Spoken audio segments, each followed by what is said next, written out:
A diver's hand broke the surface like a small eruption of slate-colored water, the glove wringing off the lake in threads. In his palm, a sun-faded flashlight, the size of a hot dog, cracked along the seam, still bearing a peeling strip of label tape. Carver. The letters pressed down by a child's thumb so long ago they'd sunk into the plastic. Tell me where you're listening from, and tap subscribe if you think every buried truth deserves daylight. The summer of '87 smelled like sap and sunscreen. Most afternoons hit the mid-80s, and the wind off Mirror Lake came low and steady, quickening the ripples like a hand brushing velvet the wrong way. I was 28, with a body that still trusted my knees, fresh off a winter tour on the engine company, grateful for a season where the only calls I had to answer were head counts and supper bells. Mirror Lake Camp sat back a mile from the county road, a scatter of cabins and one long mess hall, all of it framed by white pines that shed needles into every doorway we swept. On the map, the lake looked tidy and round. From the dock, it stretched like a black coin, edges soft with reeds that rustled in their own language.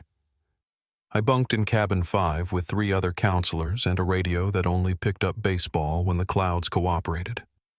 Mornings I jogged the outer path before breakfast, heat building by the quarter-mile passing the boathouse and the archery field, the flagpole and the crooked maple where boys hid contraband comic books. The cook everyone called her Miss Nora liked to prop the kitchen door with a brick. Bacon and coffee slunk out through that gap and curled over the field. On those runs I felt the camp opening its eyes, screen doors clapping, a counselor tapping a flashlight against her palm to see if the batteries still had it. Some kid humming a TV theme out of tune as he laced his sneakers. The Carver kids arrived the same week as the storm fronts. Ellie checked the twins in with a plastic grocery bag of homemade trail mix and a clipboard. She carried herself, not their mother. Their mother had to run work was never far from her. Ellie handled the forms with careful penmanship, paused over allergies, then tapped a fingernail twice on the line where I'd written swim level intermediate. They'll take the deep end test, she said, like it was settled business. The twins nodded in unison, even though one Brian watched the lake like it might test him back, and the other Blake leaned forward as if he could meet adventure halfway and avoid the fee. You learn kids by their footsteps. Brian walked heel to toe.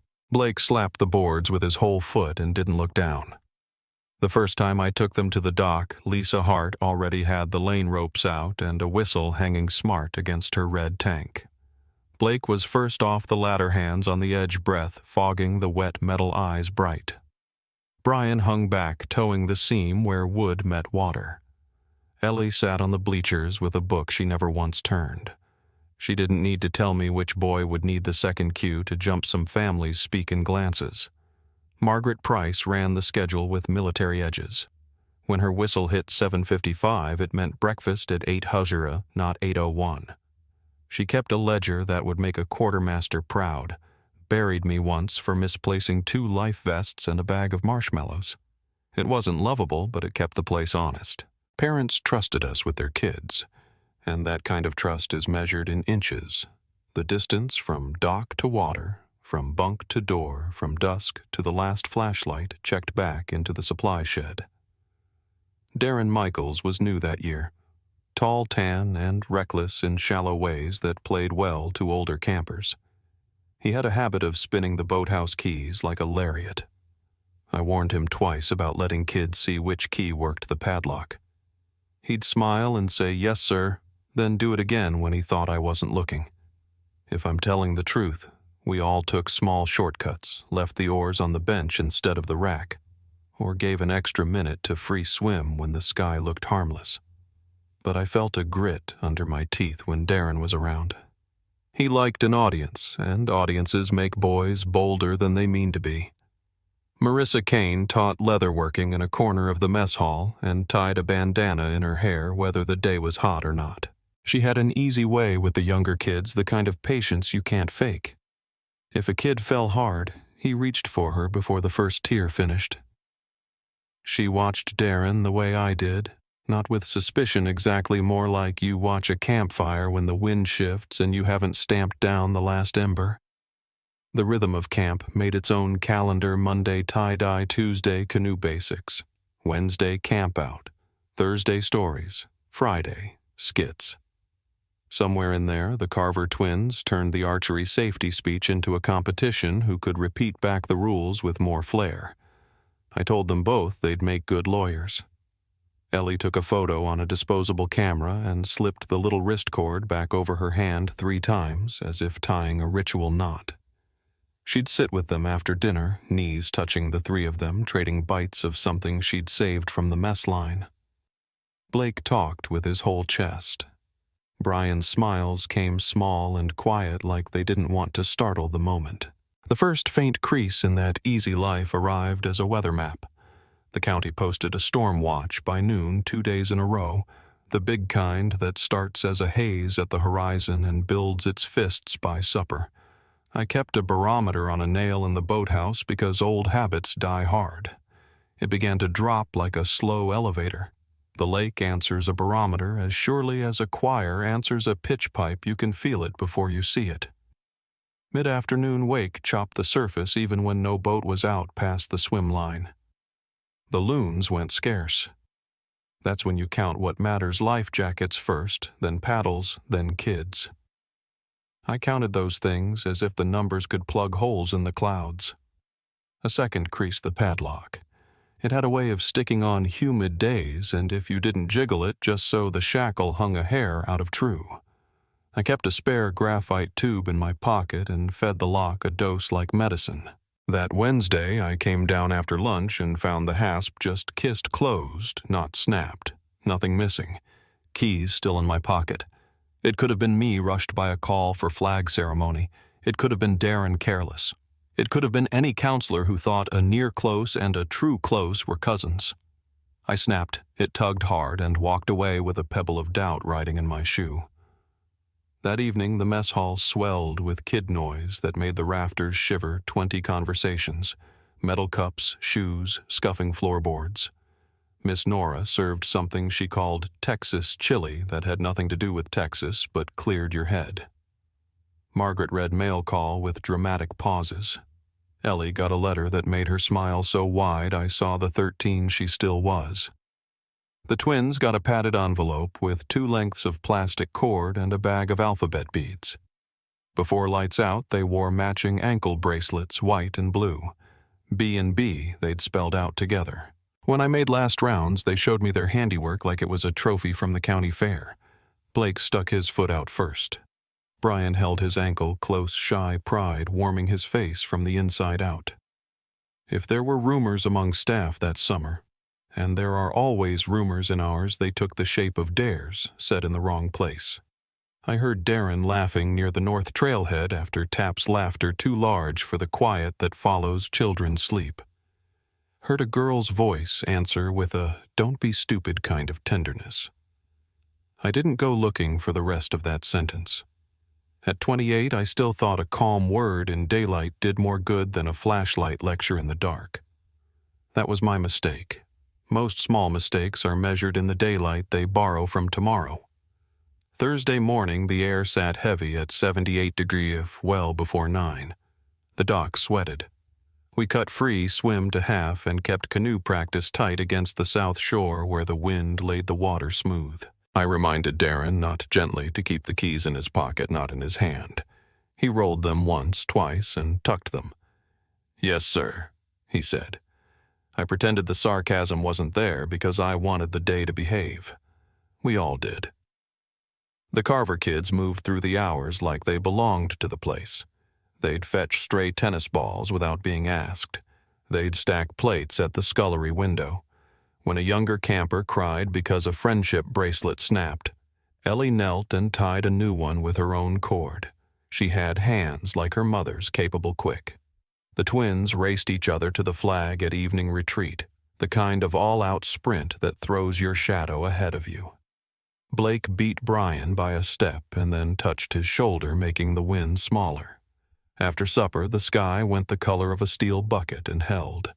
No rain yet, just a patience that made everyone listen without knowing what for. Margaret skipped campfire and declared early lights out. I walked the path from the mess hall to the boathouse with a coil of line over one shoulder and a wrench in my back pocket, tightening what could be tightened. The canoe cleats, the shutter latches, the boathouse hasp once more for my own peace. The water close to shore lay black and slick. 20 feet out, it puckered in a traveling pattern, as if a far boat had passed minutes earlier and the wake only now arrived. I stood in the doorway and counted boats, oars, vests. Then I counted my blessings the old-fashioned way, 1, 2, the smell of wet rope, 3, the thud of my heartbeat, 4, the feel of a proper lock closing true. When I turned to leave, I saw 2 sets of smaller prints in the damp dust near the threshold from earlier in the day. Could have been any pair of boys coming to ask about boats. Could have been the Carvers, could have been another set altogether. They'd stepped in, paused, spun 1/2 circle, then left. I scuffed a broom over them and told myself it was tidier that way. In cabin 4, Ellie had tacked a small photograph to the post of her bunk, a trio of kids on a porch somewhere, plain and proud white paint peeling from railings. The twins looking left and right at the same time like mirrors missing a beat. I told her to take it down if the tape didn't hold. She told me she had more tape. We both smiled and I moved along, swinging the flashlight beam low so it wouldn't bother eyes that had just closed. Last rounds have a sound. Bunks creak and one whisper tries to be a secret and fails. The field cools to a temperature you can feel in your elbows. Tonight, the crickets came in a thick chorus, but beneath them a faint hum traveled the wood. The kind of quiet electricity a place gets when the sky is waiting to open. I walked back to the office to return the logbook and found Margaret hunched over payroll with a stack of checks she'd sign one by one while the building settled around her. She asked if the boats were good. I told her they were better than good. She put the pen down and rubbed the heel of her hand over her temple like a woman who has kept too many clocks synchronized for too many summers. On the porch of Cabin 7, the boys' cabin, I paused. It wasn't a decision so much as a habit, the way farmers look to the horizon before bed. A lantern glowed behind the screen, not bright, just a thin gold smear.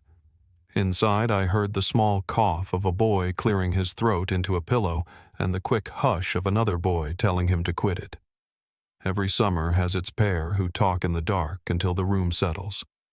I let them have it. Childhood ought to stretch where it can. I walked the path back toward the lake and noticed the wind turn. It came now from the north, colder by a few degrees, edging under the shirt collar where sweat had dried in salt. I tied one more line on the corner canoe because there's always one more line to tie. When I pulled the knot snug, I caught the faintest flicker of red. Down lake could have been a cabin window catching a far truck's brake light on the county road. Could have been the kitchen exit sign reflecting off something metallic. Could have been nothing at all. It winked out and left me with the sound of rope stretching against a cleat. At the boathouse door, I checked the padlock again. I can still feel the click in my palm. Back up the hill, the mess hall had gone dark except for the green glow of the soda machine. The office lamp framed Margaret in a rectangle of yellow. I could see her lips moving around the numbers she counted. Somewhere a screen door snapped and then snapped again because somebody didn't like the slam the first time made. I left the porch light over the boathouse burning longer than I usually do, 15 feet of light on the dock, a thumbprint of brightness on the water. Then I started toward my bunk, the path needling with pine cones under my boots, the smell of rain finally cresting the tree line. The radio in cabin 5 hissed into static, and then found a station, a faint call of play-by-play that told me the Sox were down too. Halfway to the cabin, I stopped and turned back, not for any reason I could name. The lake had gone flat as poured oil. The loons kept their counsel. At the edge of camp, a payphone hung on the post outside the office. We kept it for parents on visiting days and the rare staff call home. The receiver sat in its cradle, quiet, the cord twisting once in the breeze and then hanging still. I listened for it out of habit. It didn't ring. I told myself I'd tighten the window latches in the morning and made a note in my head about checking the graphite in the padlock one more time. Then I stepped into the cabin, clicked my flashlight off, and let the dark settle around me while the first heavy drops began to tap the roof like a clock starting up. The porch light down by the boathouse kept burning a small coin of brightness in a camp that was learning how quickly a night can change. I woke that next morning to the kind of light that has no warmth in it, thin, colorless, filtered through heavy air that already promised rain. The storm had moved east overnight, but the smell of it still lingered across the lake, a faint tang of iron and wet pine that always followed a hard night's weather. The camp was slow to wake. You could hear it in the way the screen doors creaked open one by one, not in rhythm, but staggered like a line of old men stretching their backs. From my bunk, I could see the mist curling up off the lake, swallowing half the dock and the boats tied along its edge. It was quiet, too quiet for a place that usually rang with the sound of kids before breakfast. I remember thinking I must have overslept, but my watch said 6:18. When I stepped outside, the air felt heavy enough to press the breath out of you. The gravel crunched damp under my boots. Out on the field, the flag still hung limp, the rope swaying without sound. I started down toward the mess hall, still rubbing the sleep from my eyes, and that's when I noticed Margaret Price standing by the flagpole, one hand over her brow, staring down toward the boathouse. Her posture wasn't alarmed, just tense, uncertain, like she was looking for something she expected to see and didn't. When she heard my steps, she turned her face drawn but calm. "Morning, Ray," she said. "You notice anything strange last night?" I told her I hadn't, that the wind picked up around midnight, but it never turned into much. She nodded and pointed toward the water. "Boats missing from the rack," she said. "Could have blown loose, but we'll check." The boat racks ran under the east side of the shed. Most mornings the canoes sat stacked in a neat silver row, bow to stern like sleeping fish. Today one gap stood open. I counted 3 aluminum hulls instead of 4 each, glistening with dew. The lock on the shed door was shut, but when I leaned down and brushed my thumb over the hasp, a crust of sand came away, a sign it had been opened since the rain. I looked out across the lake. The water was dark flat with a few ripples at the far end. It might have been the wind or the wake from a branch drifting in circles, but it made my stomach turn a little. Margaret called the counselors in from their rounds, her voice sharper than usual. Within minutes, we had a half-dozen of us combing the shoreline. The twins' cabin lights were off when I passed curtains still drawn. I didn't think much of it. Kids sleep hard after a storm. Still, something felt off. Ellie was already on the porch, barefoot, hair pulled into a knot. She looked smaller without the bravado she usually carried, her eyes darting between the path and the lake. "Morning, Miss Carver," I said gently, trying to keep it light. "Your brothers up yet?" She shook her head. "They were whispering half the night," she said. "I told them they'd be useless this morning, but they weren't in their bunks when I checked a few minutes ago. That was the first moment my throat went dry. I told her maybe they'd gotten up early, gone down to fish or skip rocks. It sounded plausible enough to say aloud, but it didn't sit right. Kids didn't head to the water without asking. Not the Carvers, anyway. Blake might have had a daring streak, but Brian followed rules the way most kids followed dessert. I told Ellie to stay by the porch and went inside cabin 7. The air was close and stale from the storm. 6 bunks lined the walls, blankets, half-kicked off towels hanging limp from hooks. The twins' beds were empty sheets, rumpled but dry. On the windowsill sat a small plastic bag of letter beads, the same ones they'd used to make those bracelets the night before. One of them had spilled. I remember seeing a single white bead with the letter B caught in a spiderweb crack of the screen. By the time I stepped back outside, the others had gathered near the dock. Lisa was scanning the water with her hand shading her eyes, and Darren, too calm for my liking, was pacing near the edge. "There," Lisa said, pointing to the far cove. I followed her finger. At first I thought it was driftwood half submerged. Then the sun hit the metal and the color flared a dull, wet silver. A canoe. Upside down, caught against the reeds. Margaret gave one short order to stay put, then motioned for me and Darren to take the motorboat and check. The lake that morning was slick and still. The only sound was the putter of the small engine and the tap of water against the bow. As we neared the cove, the canoe came into full view, wedged between two low snags. It was one of ours. You could see the number 7 painted in blue on the stern, half scoured by weather. A paddle floated nearby, split at the shaft like it had been caught in something. I cut the engine and the silence closed in so quick it felt unnatural.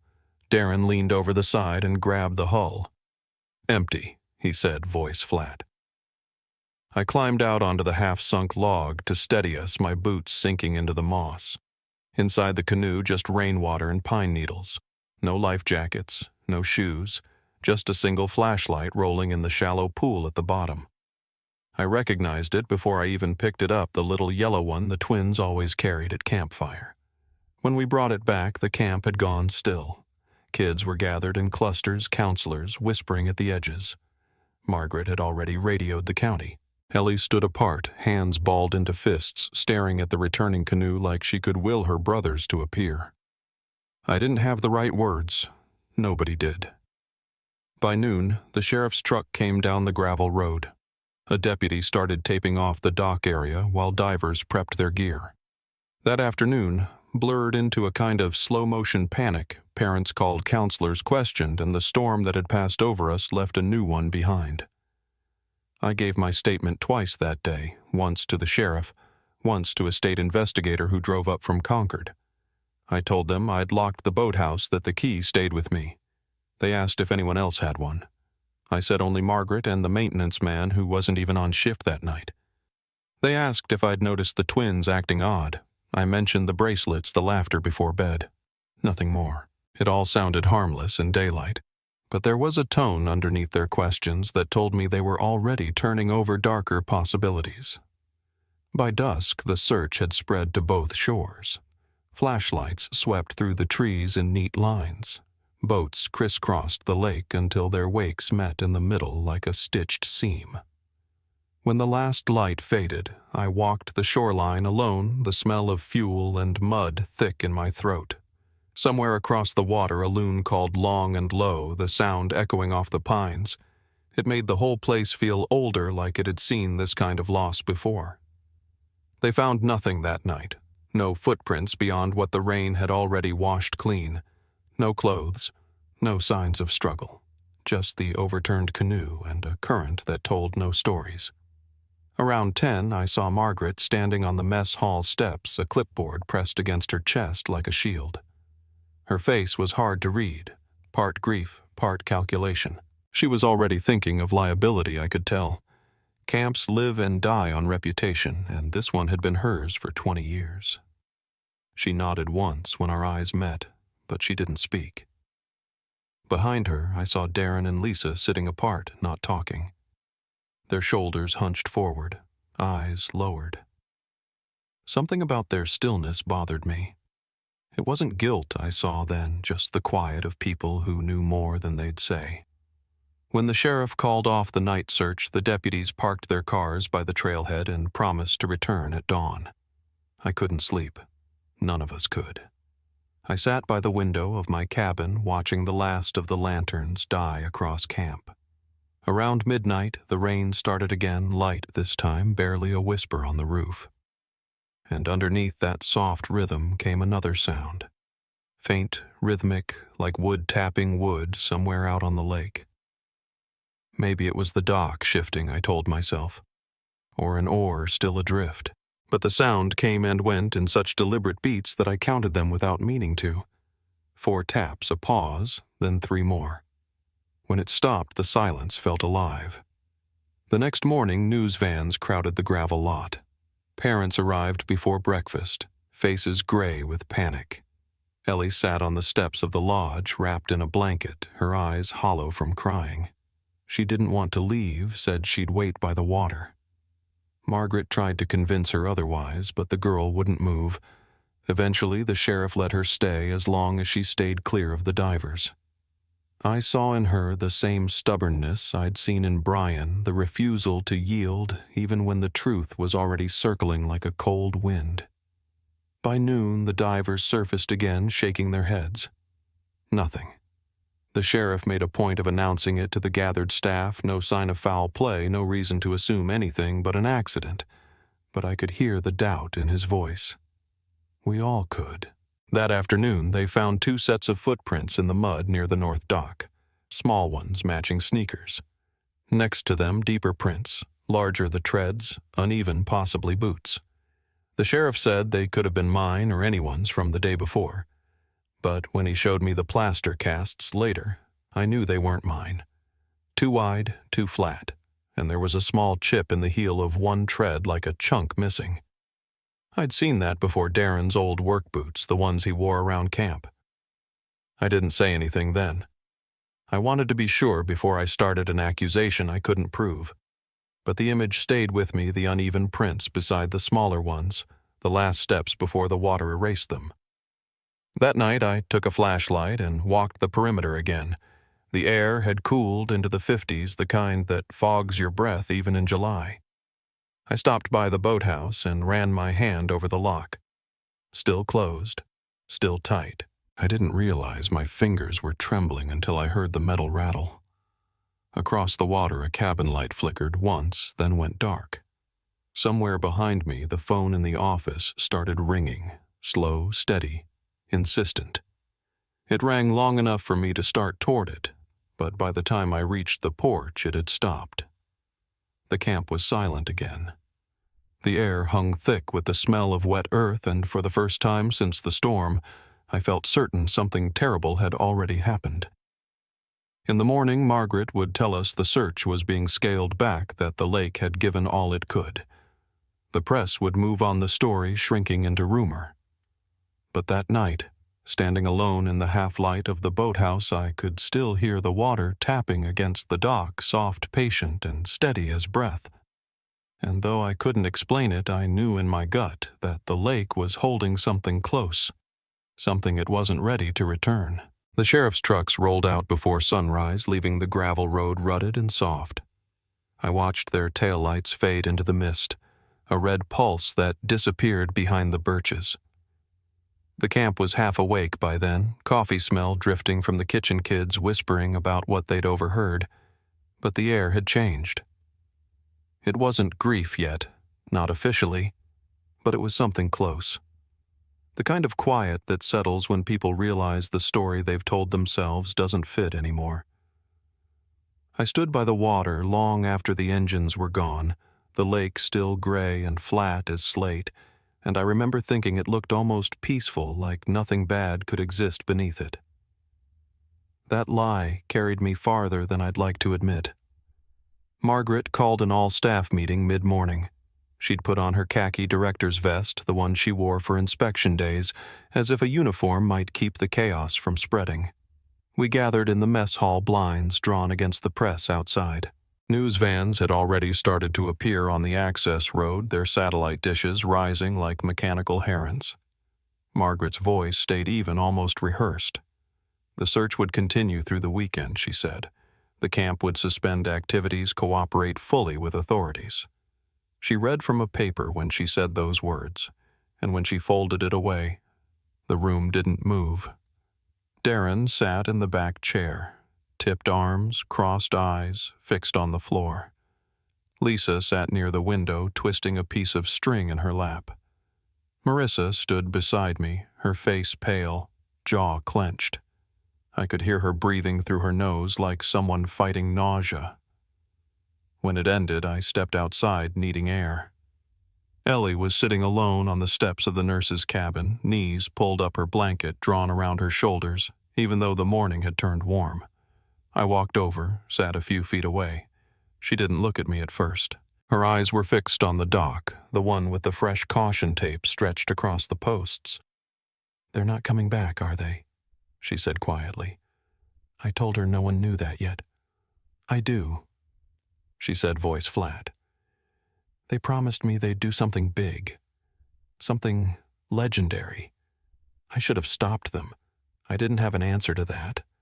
I just sat with her until the wind picked up enough to lift the edge of the blanket, and then I helped her stand and led her toward the dining hall where the counselors were trying to keep the younger kids occupied with board games and storybooks. That afternoon, the state police brought in sonar equipment. The divers worked in teams of 2, moving in slow arcs from the north dock outward. I helped load tanks and coil hoses, small tasks to keep my hands busy. Every time one of the divers surfaced, we looked for that subtle shake of the head that meant nothing yet. By dusk, they'd covered nearly half the lake. All they found were branches, a few lost oars, a rusted tackle box. The sheriff ordered the search to pause until morning, but no one left right away. The sun had dropped behind the ridge, and the light over the water turned a strange copper color, the kind that makes every surface look older. Lisa was standing near the shoreline, arms wrapped around herself. She looked like she wanted to say something, but when I stepped closer, she just turned away. That silence between us was louder than any confession. I stayed behind after the others left, walking the edge of the water with a flashlight. The beam caught bits of driftwood and the occasional frog, but nothing human. Then I saw it, a set of faint impressions in the mud, small, spaced close together, leading from the path near the canoe shed down toward the water. They could have been anyone's from the day before, but something about the symmetry made me stop. 2 sets, side by side, about the right size for boys their age. Just above them, pressed deeper into the earth, another print. Larger, square at the toe, the kind of print made by a boot, not a sneaker. I crouched there for a long while, tracing the edges with the end of a stick until the light started to dim and the sound of frogs rose up from the cattails. I didn't tell Margaret about it that night. I don't know why. Maybe I didn't trust her not to smooth it over into something harmless. Maybe I was still trying to believe it wasn't as bad as it looked. The next morning, the press broke through. A man from the Concord Herald shouted questions across the tape line until Margaret had to step in.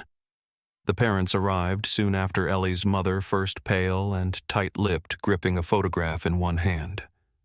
I saw her standing with the sheriff near the flagpole, her voice low and trembling. I'd seen parents cry before, but this was different. There's a kind of sound that only comes from losing something you can't get back, and it has nothing to do with volume. She made that sound once quietly when she saw the overturned canoe on the grass. The sheriff led her away after that. Ellie stayed with Marissa, who never left her side. Around noon, Darren went missing for a couple of hours. No one noticed at first, but when Margaret realized, she sent me and another counselor out to find him. We caught sight of him half a mile down the service road, sitting on a rock with his elbows on his knees, smoking. He didn't look surprised to see us. "Needed air," he said. "Can't stand all the staring." I told him people were scared, not accusing. He flicked the cigarette into the ditch. "They're looking at me like I'm the one who left that canoe out there." His tone was half defensive, half defeated. I told him no one was saying that, but the words didn't hold weight. When we walked back, he kept his eyes straight ahead. I couldn't tell if he was angry or guilty or just done. The investigation dragged into the next week. They drained part of the south inlet, combed through cabins, even brought in a tracking dog, though the rain had washed away any scent worth following. Margaret called each counselor into her office one by one for interviews.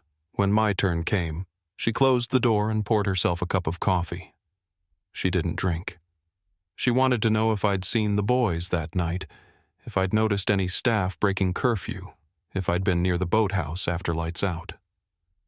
I told her the truth as best I could, that I'd checked the locks, that I'd seen cabin lights still glowing, that I heard movement near the woods, but figured it was deer. She nodded like she already had my answers written down. Before I left, I asked if the police had found the spare key to the boathouse. She hesitated just a beat too long before saying it had been missing for months. That evening, after the second search came up empty, Marissa stopped me by the main trail. Her face was pale lips pressed tight. "Ray," she said, "there's something I need to tell you." We stepped behind the tool shed where the sound of rain softened her voice.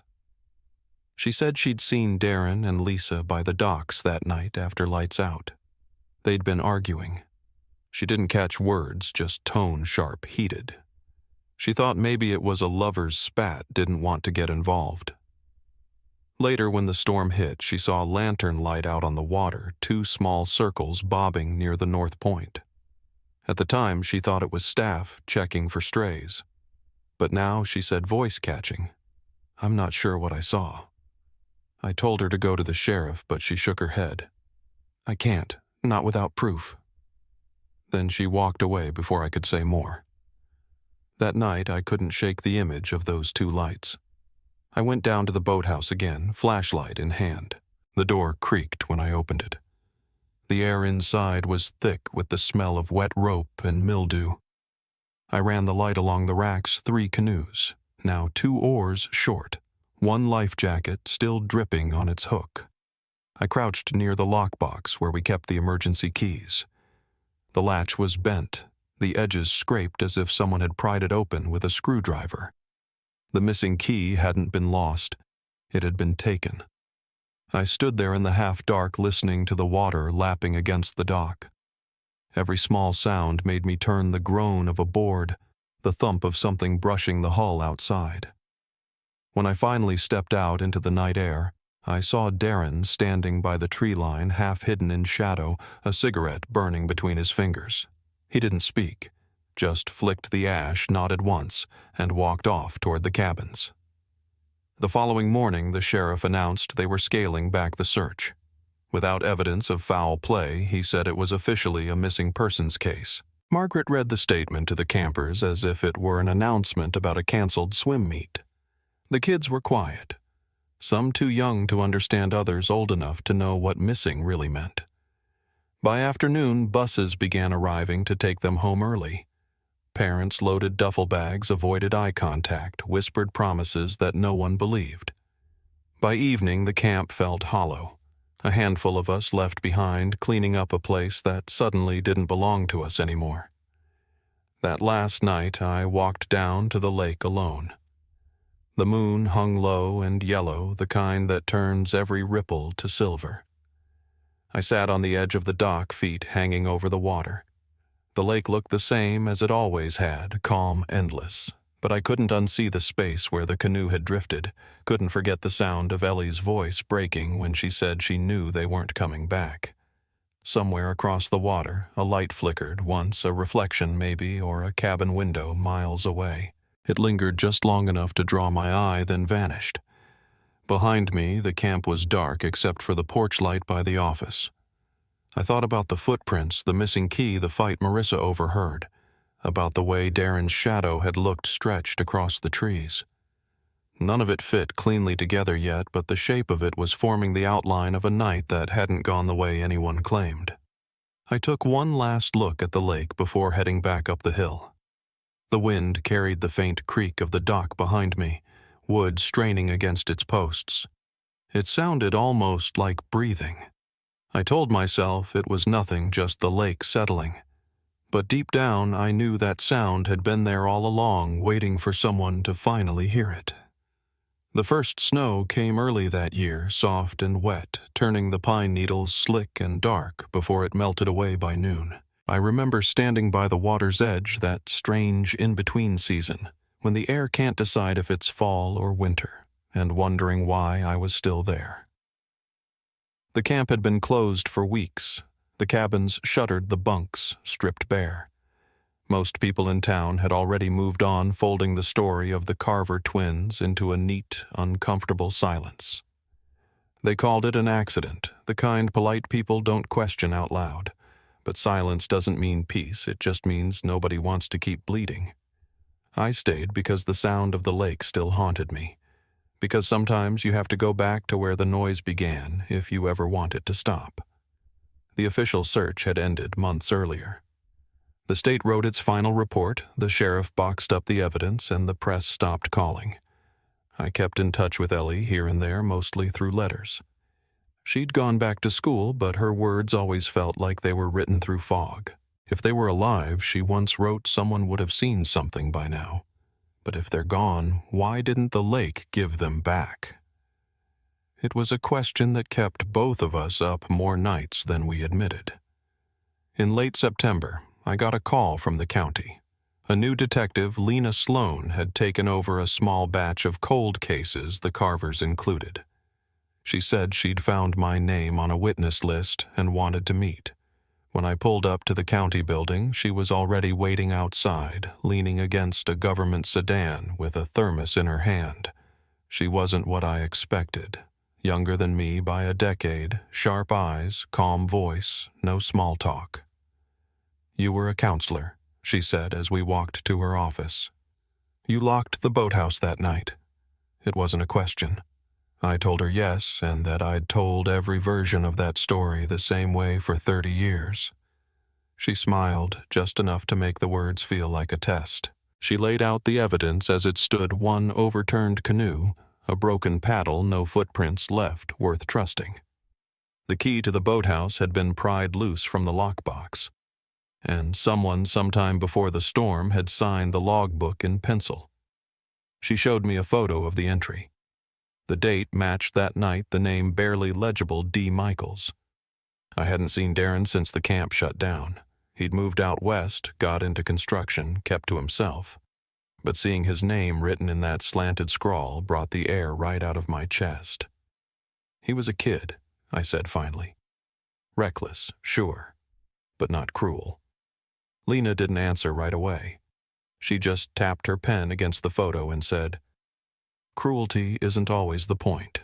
Sometimes it's cowardice." She asked if I'd come back with her to the camp. I said yes before I thought it through. 2 days later, we drove the same winding road I'd driven every summer for half a decade, only now it felt like entering a ghost town. The gate was gone.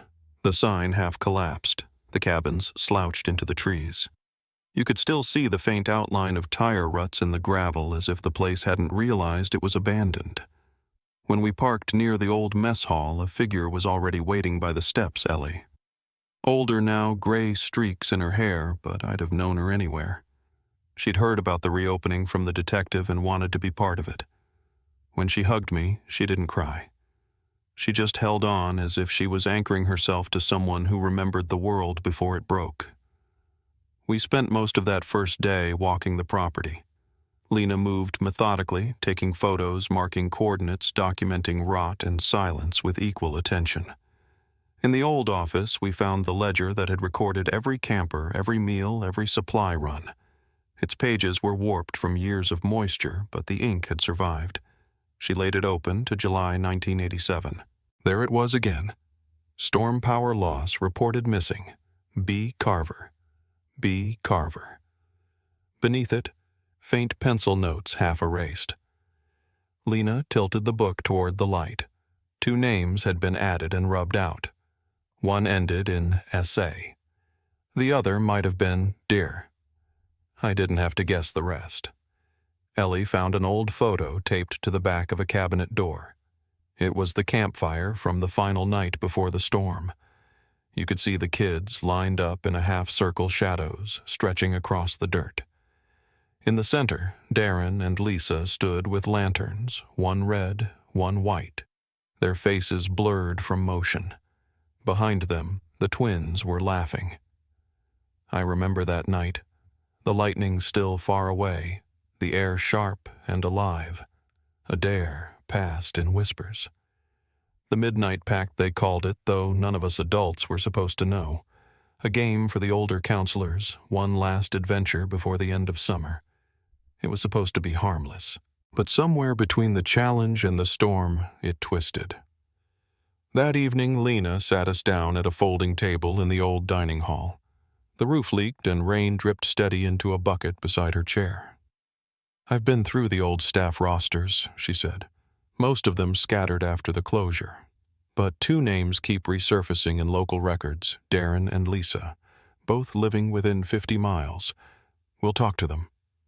Ellie looked up sharply. "They lied to us," she said, her voice small but steady. All these years?"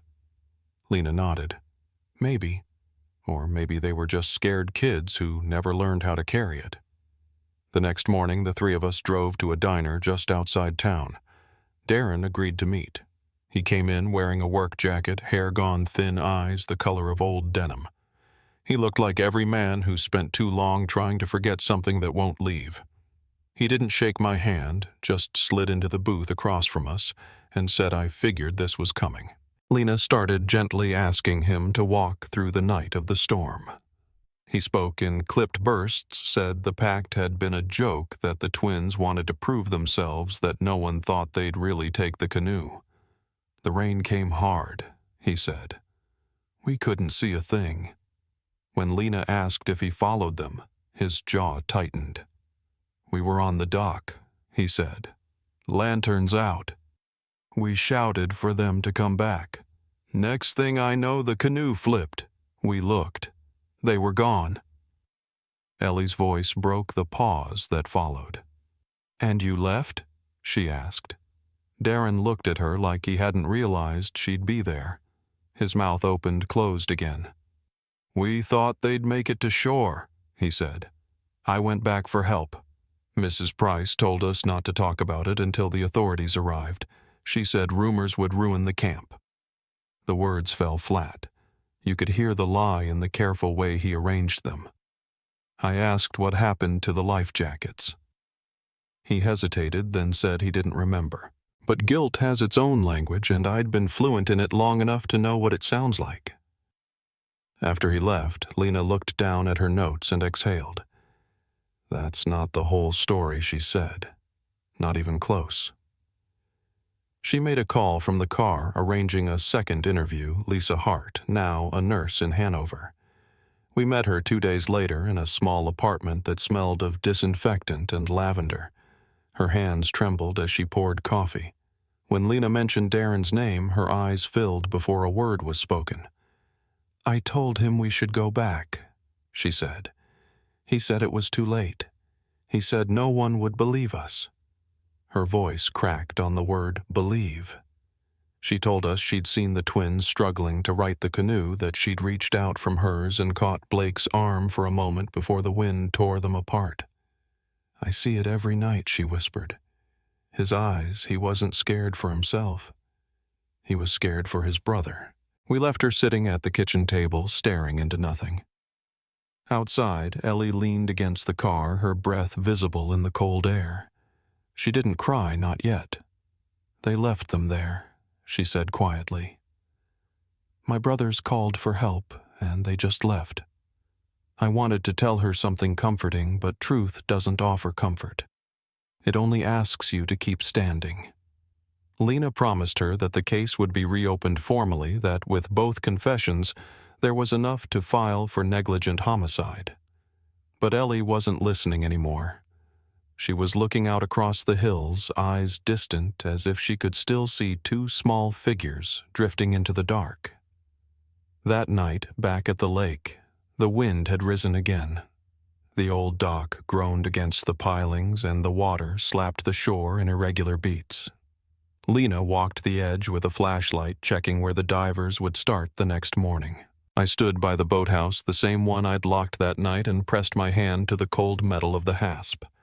The graphite stain was still there, faint but real.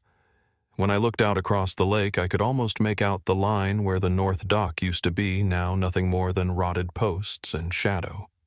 Somewhere beneath that water, a truth had waited 30 years for the courage to surface. Ellie joined me a few minutes later. She'd brought 2 small bracelets, the ones her brothers made the week before they vanished. The beads were faded, the string frayed. She held them up to the moonlight, then set them gently on the surface of the lake. They floated for a while, turning slowly in the wind until the current pulled them toward the dark center. We watched in silence until they were gone. When she finally spoke, her voice was steady. "They found the truth," she said. "But I don't know what to do with it." I told her the same thing I'd been telling myself since that summer, that truth isn't something you keep. It's something you carry. The next morning, the dive team would arrive, and for the first time since that night, the lake would give something back. But standing there in the cold with the wind moving through the trees and the bracelets sinking beneath the surface, I already knew the worst part of this story wasn't the storm, or even the lies that followed. It was how quiet the world had been while two boys vanished just beyond the light. The morning they pulled the twins from the lake, the air was so still it felt like the world had stopped moving. The water was low that year, clear enough that you could see the shadows of the divers drifting like ghosts beneath the surface. I stood on the bank with Ellie and Detective Sloan, and none of us said much. There are no words for a sight like that, just the sound of ropes creaking, boots shifting in the mud, and the quiet murmur of men doing work that's both sacred and unbearable. When the divers surfaced carrying what they'd found, time folded in on itself. 30 years disappeared in a single breath. I could have been back in that storm standing by the same water, listening for two boys who never answered. The official story would later say their remains were discovered near the North Point, buried under years of silt and roots where the current had trapped them. It would say they were positioned side by side, just as they'd been when they were last seen alive. But no report could capture what it felt like standing there watching Ellie fall to her knees, whispering their names like a prayer she'd never stopped saying. Detective Sloan rested a hand on her shoulder, gentle grounding the way you steady someone standing on the edge of two worlds. I remember thinking how strange it was the lake looked calm, almost kind. For all the years we'd cursed it, it had been keeping them safe in its own way, waiting for someone brave enough to ask the right questions. That week became a blur of statements, paperwork, and faces I hadn't seen in decades. The press came back their cameras, cutting through the fog like floodlights, asking how it felt to have closure. Closure. It's a word people use when they need to believe a story has an ending. But grief doesn't end. It just changes shape. Ellie gave a brief statement and then disappeared from the microphones. She wasn't interested in headlines. She just wanted the truth written down somewhere permanent so the world would stop pretending her brothers had simply wandered off. Within a month, both Darren Michaels and Lisa Hart were charged. Negligent homicide. Concealment of evidence. The words were heavy clinical and strangely small for what they'd carried all those years. Their lawyers argued youth panic, poor judgment. They weren't wrong about any of that. They were kids who made a mistake and then made a worse one trying to hide it. But the truth doesn't care about age or fear. It waits quietly until you can no longer outrun it. Darren took a plea maybe to spare himself a trial, maybe because he'd been living with the verdict already. Lisa testified, voice shaking, hands folded tight. She told the court what we'd all suspected, that they'd watched the twins go under, and that someone, maybe both of them, had told the others to stay quiet. When the sentences were handed down, the courtroom stayed silent. Darren got 6 years, Lisa 4, both with parole. Some called it mercy. Some called it too little too late. I just remember Ellie sitting in the back row, hands clasped in her lap, her face steady. She didn't want revenge. She wanted the truth to exist out loud in a place where it couldn't be buried again. Detective Sloan stayed with the case until the paperwork was complete, then transferred to another district. Before she left, she mailed me a copy of the final report. Inside was a single photo, an aerial shot of Mirror Lake taken the day the divers recovered the boys. You could see the line of trees mirrored perfectly in the water and 2 small ripples breaking the reflection near the North Point. She'd written in the margin, "Some places never stop speaking. We just have to learn to listen." I keep that photo in my desk drawer. Ellie rebuilt her life quietly. She moved back to Vermont, took a job at a small library, married a man who understood silence. Every year on the anniversary of the storm, she drives back to Grafton County, brings wildflowers, and sets them adrift on the lake. The first time I joined her, I asked if she wanted me to say something. She shook her head. "They know," she said. And she was right. Some things don't need words to be remembered. As for me, I stayed close for a while, helping the new landowners restore what they could of the camp. The cabins came down first, too rotten to save. The mess hall followed, its foundation swallowed by moss. But we kept the boathouse. I couldn't bring myself to let it go. I repainted the door, fixed the lock, and left the key hanging from a nail on the inside where anyone could reach it. It seemed wrong to lock it again after everything that had happened there. When the wind comes off the lake just right, the door creaks open a few inches, and for a moment it feels like the place is breathing again. The state placed a small plaque near the shoreline. Nothing elaborate. Just two names, Brian and Blake Carver, 1976 to 1987, and a line beneath the lake remembers. Visitors sometimes stop to read it, maybe leave a stone or a flower. Most of them don't know the full story, only that two boys were lost here once. And maybe that's enough. Maybe stories like this don't need retelling in detail, just acknowledgement that the world turned darker for a while and that some people refused to let it stay that way. It's strange what time does. The noise of tragedy fades, but certain sounds stay with you forever. The click of a padlock, the slap of water against a hull, the way silence can feel like pressure when you're waiting for someone to answer. I used to think remembering was a punishment, that if I kept reliving those nights, I'd never be free of them. But now I see it differently. Remembering is how we keep the truth from disappearing. It's the act of carrying someone else's name forward when they can't speak for themselves. Every now and then, when I visit, I take the old flashlight the divers found, the one with the name pressed into the plastic, and set it on the dock as the sun goes down. The light's long dead, but I like to imagine that once in a while it catches a bit of reflection from the water and glows again just faintly, like something waking up after a long sleep. When I walk back up the trail, I always turn around one last time. The lake looks the same as it always has, peaceful, unassuming, endless. But if you've stood there long enough, you know that peace can hide more than it reveals. I still hear them sometimes. Not voices, not exactly just the echo of that summer, the laughter before the storm, the innocence that vanished before we realized how fragile it was. Life has a way of moving forward, but it leaves outlines behind faint impressions like footprints in the mud. And if you look closely enough, they're still there, leading back toward the water. That's the thing about stories like this. They don't end when the case closes or the verdict's read. They linger half submerged, waiting for the next person who comes along to ask what really happened. I suppose that's why I finally decided to tell it, to give those boys back their voices, even if it's only through mine. If this story stayed with you, share it not for views, but so no one's name gets lost to the dark.